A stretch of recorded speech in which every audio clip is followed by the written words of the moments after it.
Okay, everyone, let's get started. It looks like we are streaming. We're on WebEx, and I know, right? Crazy.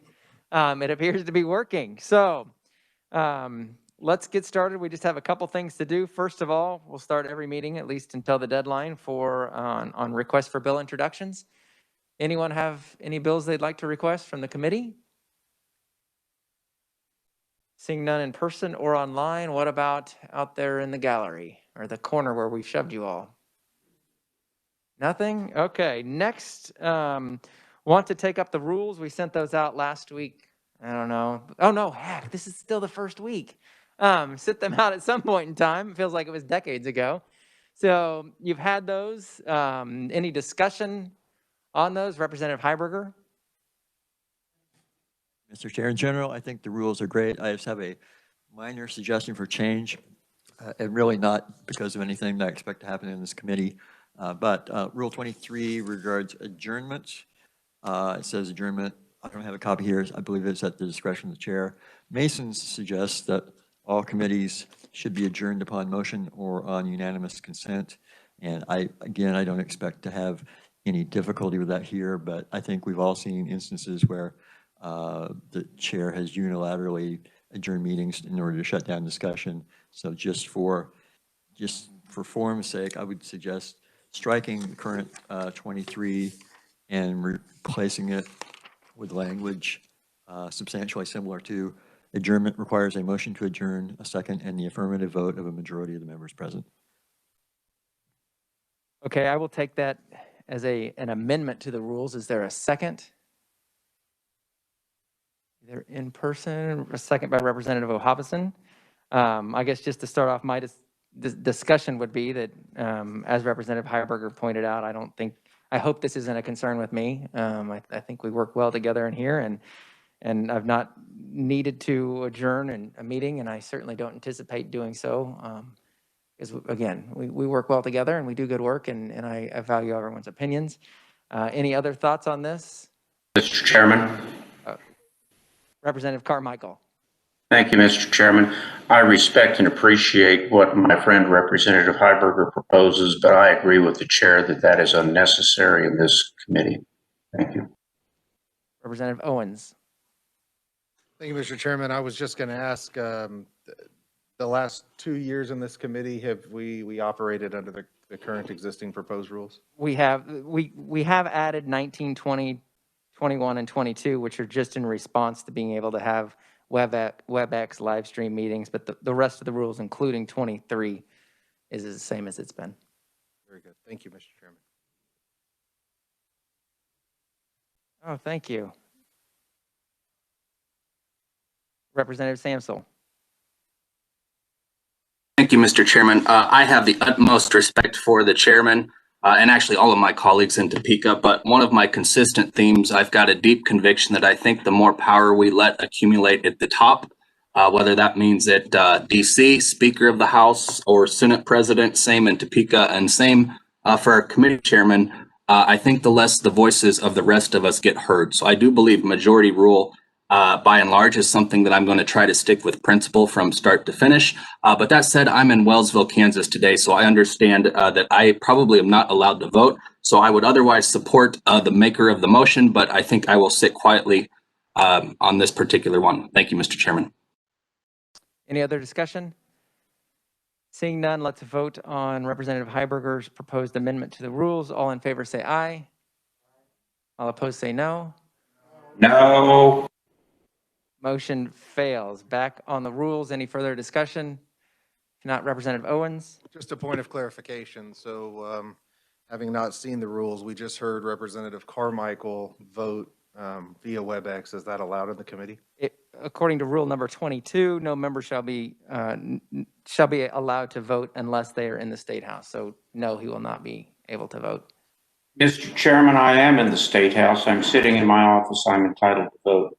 Oh, you are. I think he was referring to Representative Samsel. Representative Samsel appears to be somewhere else. Very good. Thank you, Mr. Chairman. Okay.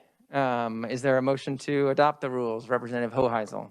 Mr. Chair, I move that we adopt the rules. Is there a second? Second. Representative Carmichael. All in favor, say aye. All opposed, say Aye. no. Rules are adopted. Thank you. We will now take up, I usually say get out House Bill 2048, but we don't have anything to get out, so pull it up on your computers. I'm going to start with some amendments, and Natalie, yeah, there's Natalie on the screen. She's going to walk us through these. The first one, we're calling a technical amendment, and I'll have Natalie explain why I believe it's technical and she believes it might be more than technical, but it really doesn't change a whole lot. So Natalie? Thank you, Mr. Chairman. Can you guys hear me? We can. Okay, perfect. So I just emailed this balloon amendment to Kathy. She will email it to the distribution list here and work on getting it pulled up on the legislature's website. But in the meantime, I'm going to attempt to share my screen to show you guys what the balloon amendment is that we're going to be talking about.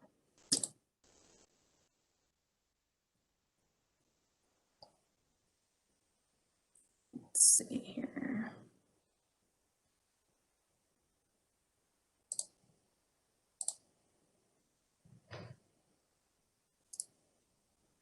Okay, so this amendment proposes to make a change on page 6, line 7 by striking September 15th, 2020. If you read that sentence there, it says the state of disaster emergency described in that statute shall terminate on September 15th, 2020 as provided in KSA 48.924B. In reality, the disaster declaration did not end up terminating because the provisions of KSA 48.924B allow for extensions. And so while I don't think this date would have any legal effect, I think it is a little weird and, you know, maybe misleading to leave it in there like that.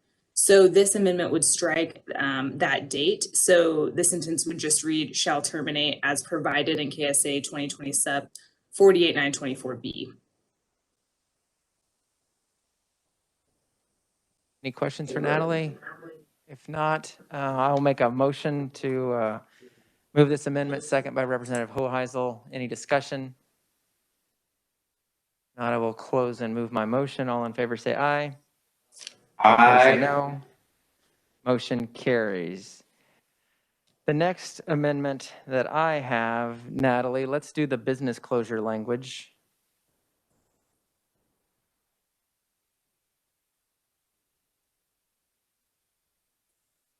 Okay, sorry about that. I had to write that down. Okay, let me get that to Kathy.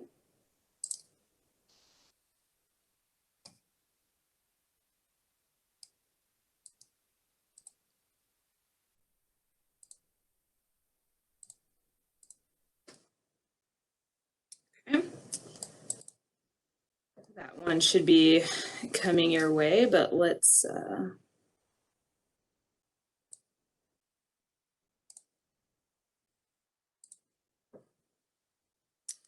so this amendment proposes to make a change on page 12 with the wording of the business closure language.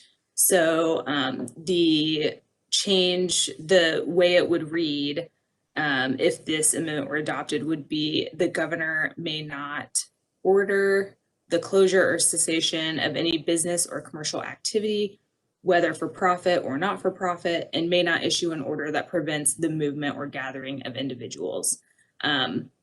Her 15-day ability to close business, as well as the State Finance Council's ability to extend that 15 days, would remain stricken from the section. So I will move my motion. Is there a second? Representative Owens. Now I'll just briefly explain. As I shared at the beginning of yesterday, the goal with House Bill 2016 is to the best we can, extend the status quo. And so the draft language that we used in the bill, that actually came out of some language that was suggested at the KEMA interim committee meeting. And so yesterday, I think it was Representative, was it Heiberger or Samsel or both of them, asked if we were changing that language. And I referred back to a proclamation by the governor, which the language was not exactly the same. And so last night, referred back to the proclamation, actually ran this by the governor's chief legal counsel and came up with this language, which again, I think continues forward with where we've been, keeps the status quo in place. And as such, that's why I have the amended language. So any discussion on this? Mr. Chairman. Representative Carmichael? Thank you, Mr. Chairman. I think the committee should know that were I the governor, I would not have agreed to this language and I would have taken a different tact. But fortunately, I am not the governor. And I have been in contact, and as the chair knows, we worked with the governor's general counsel. I think the last of these amendments I saw sometime around 1 o'clock this morning. And I am informed by the governor's general counsel that this is acceptable to the governor. It is not what the governor might have wanted, but I intend to support this balloon amendment. Thank you, Mr. Chair. Representative Heiberger? I essentially concur with the former representative. I think the language is too broad. It doesn't give the governor enough flexibility to deal with a fast-moving crisis. I don't believe that if the governor were a member of the majority party, we'd be looking at language like this. But again, for the same reasons prior representative stated, I will support it. Any further discussion? Not. I will close and move my motion. All in favor say aye. Aye. All opposed say no.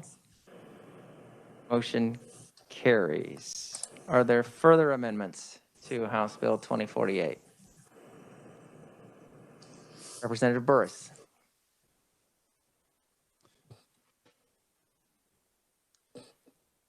I apologize. Thank you, Mr. Chairman. Yeah, I have an amendment, and basically it pertains to page 10, line 20, and it would, and I'll pull it up just real quick.